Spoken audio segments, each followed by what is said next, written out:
Comment devenir une femme fatale? Peut-on être une femme fatale au travail? It's nice. Hello, moi c'est Aurora, je suis prof en empowerment au féminin, je suis italienne et ma mission c'est d'aider les working girls à devenir des vraies girl boss, à être épanouies au travail et dans leur vie de femme.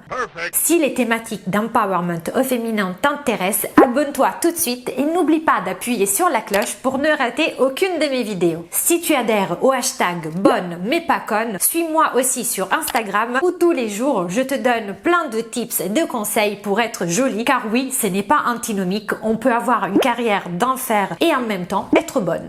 Aujourd'hui, nous sommes là pour parler du mythe de la femme fatale. Qu'est-ce que c'est une femme fatale? Il n'y a pas vraiment de définition exacte. Dans l'imaginaire commun, c'est une femme qui s'assume, une femme qui est sûre d'elle, une femme qui rayonne, qui a du charisme, qui sait ce qu'elle veut. C'est une femme qui s'intéresse à tout, capable d'être en société, de parler de tout. Elle est très cultivée, elle est très ouverte d'esprit. C'est une sorte de caméléon. Elle peut s'adapter à tout type d'audience et elle peut parler avec n'importe qui tout en charmant toujours son auditoire. Comment faire pour en devenir une? Tout le monde peut devenir une femme fatale, c'est une question d'attitude. Le premier point pour être une femme fatale, c'est se connaître. On en revient toujours au même, c'est vraiment le point de départ pour pouvoir avoir confiance en soi et rayonner. Pourquoi se connaître? Pour connaître quels sont ses atouts, qui peuvent être de deux sortes. D'un côté, les atouts physiques, savoir quelles sont les parties du corps qui sont les plus jolies chez nous, comment les mettre en valeur par l'habillement, en étant sophistiquée, car la femme fatale est sophistiquée. Ça ne veut pas dire être fake ou surfaite, mais ça veut dire exploiter au maximum son potentiel. Si on a des hanches, on va essayer de les montrer. En plus, là maintenant, c'est la mode des hanches un peu rondes. Si on a une belle poitrine, on va essayer de valoriser cette belle poitrine.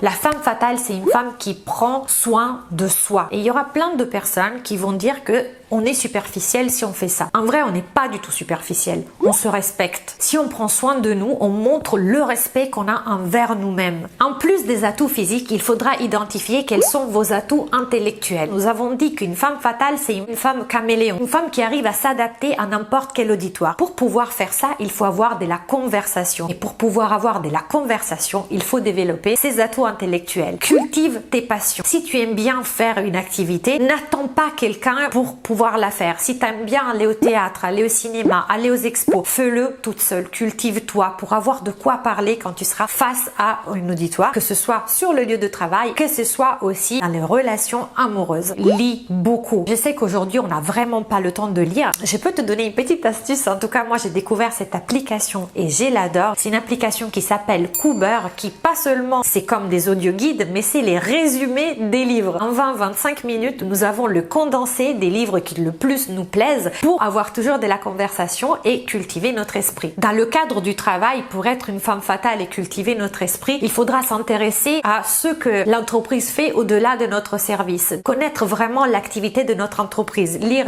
des études de marché, interviewer des gens d'autres services. Si tu as besoin d'un coup de main parce qu'aujourd'hui tu n'arrives pas à identifier quels sont tes atouts ou tu les as identifiés, tu ne sais pas les exploiter, contacte-moi par message privé sur Instagram pour une séance de coaching. Je serais ravie de t'aider intellectuellement pour te faire comprendre comment faire et de l'autre côté de t'aider physiquement, car je peux aussi te maquiller et te coiffer. J'adore faire ça pour te rendre magnifique. Le deuxième point pour être une femme fatale, c'est de savoir se fixer des objectifs. Au travail, ça pourrait être tout simplement savoir ce qu'on veut. Parfois, on subit un peu, que ce soit le cadre professionnel, le service, le métier. Là, il faut savoir pourquoi on est là. Le fait de savoir pourquoi et de se fixer des objectifs va nous donner une allure, parce que tout ce qu'on va faire, on va le faire pour atteindre notre objectif. On dégagera beaucoup plus de charisme parce que quelqu'un qui sait où il va avoir forcément plus d'assurance que quelqu'un qui, on dirait qu'il est tombé là, on sait pas d'où.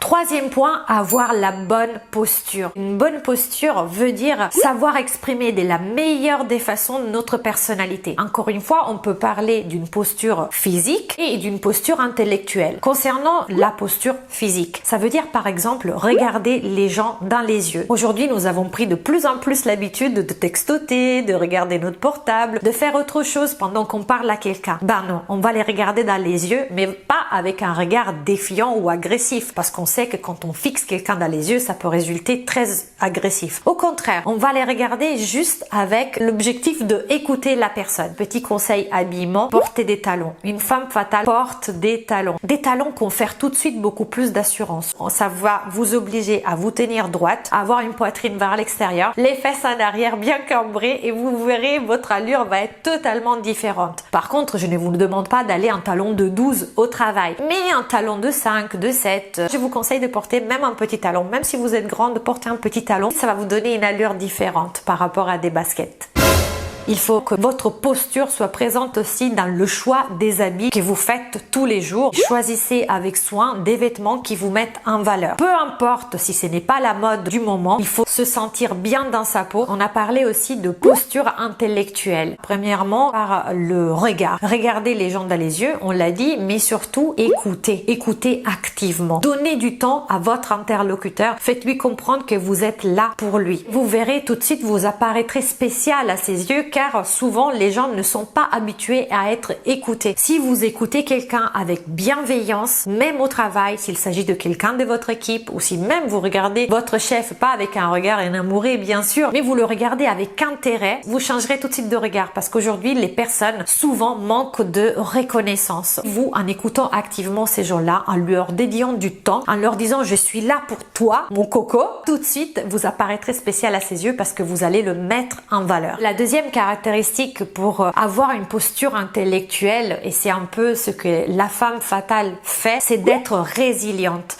Dans votre vie, il va y avoir pas mal de choses, même négatives, qui vont se passer. C'est normal, c'est la vie de tout le monde. Mais le fait de ne jamais lâcher, et c'est pour ça que tout à l'heure nous avons parlé de se fixer des objectifs, de se dire bon ok, aujourd'hui c'est comme ça, demain ça sera mieux. Je continue ma route, je sais pourquoi je passe par là. Je suis en train tout simplement de réaliser dans le moins de temps possible mon objectif en persévérant. Ça va faire la différence et ça va vous donner justement cette posture parce que vous êtes passé par beaucoup de situations et vous avez su les affronter. Aïe aïe aïe. Toujours dans le fait d'avoir une posture intellectuelle, c'est aussi le fait de prendre sur soi. Il peut nous arriver dans la vie des coups très durs et ça va un peu avec le fait d'être résiliente, mais il ne faut pas se désespérer. Ça ne veut pas dire qu'on ne peut pas pleurer, qu'on doit être des hommes ou genre la femme de fer. Bien sûr, on a le droit d'être fragile, on a le droit de pleurer et même parfois en pleurant, on va relâcher la tension. Mais il ne faut pas le faire devant les autres. Surtout au travail, ne faites pas ça devant les collègues. Même si vous avez reçu des coups durs, même si vous venez de vous faire virer, allez aux toilettes, pleurez un grand coup, remaquillez-vous et repartez. Mais ne vous montrez pas faible. Une femme fatale ne se montre pas faible. Pleurer devant les autres, c'est susciter bien sûr de la compassion, bien sûr montrer qu'on est humaine, mais c'est aussi faire que les gens s'apitoient sur notre sort. Une femme fatale n'a pas besoin que les gens s'apitoient sur son sort. Ne racontez pas tous vos malheurs. Ce n'est pas cool de voir les gens reverser le sac des malheurs sur vous. Personne n'a envie de passer du temps avec quelqu'un qui se plaint tout le temps. Quatrième point, osez exprimer vos idées. Qu'il s'agisse dans la société, qu'il s'agisse dans des relations amoureuses, qu'il s'agisse sur le lieu du travail, exprimez ce que vous pensez. N'ayez pas peur de ce que vous pensez, n'ayez pas peur que ce que vous pensez n'est pas à la hauteur de ce qu'ils pensent les autres. Ne vous cachez pas derrière ce que la majorité des gens pensent. Exprimez votre personnalité. Une femme fatale, c'est quelqu'un qui a une personnalité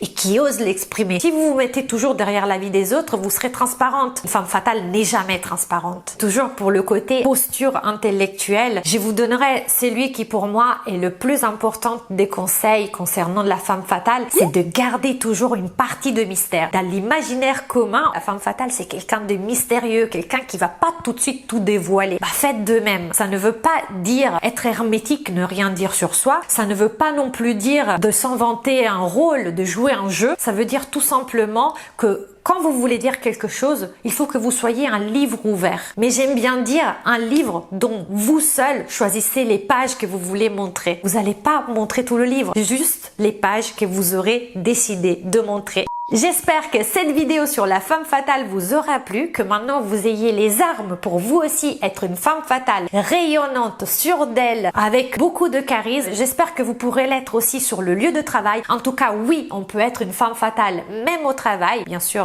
on va pas y aller en gros décolleté et gros lolo à l'air. Pour récapituler, pour être une femme fatale, il faut identifier nos atouts physiques et intellectuels, se fixer des objectifs pour savoir où on va et avoir de l'assurance. avoir une bonne posture, que ce soit physique ou intellectuelle. J'espère que cette vidéo vous aura plu, que vous serez toutes des femmes fatales avec plein de charisme dans votre vie personnelle ou aussi dans le travail. Partagez cette vidéo avec d'autres personnes, vos collègues, vos amis, votre maman, votre sœur qui voudrait aussi être une femme fatale. Mettez-moi un pouce bleu pour me dire que vous avez bien aimé cette vidéo. Abonnez-vous et appuyez sur la cloche pour ne rien rater de mes vidéos. Suivez-moi aussi sur LinkedIn où je vais relayer par un article cette vidéo. Avant de vous dire ciao con un bacio, avant de vous dire au revoir avec un bisou, je vous dis ce que je porte. Petite robe, je vais essayer de vous retrouver la boutique de cette robe. C'est une boutique de Paris qui vend des choses un peu pin-up années 50. J'aime beaucoup de temps en temps aller là-bas car il y a toujours ce style un peu vintage. C'est des vêtements neufs mais style vintage. Je vous dis ciao et à la prossima.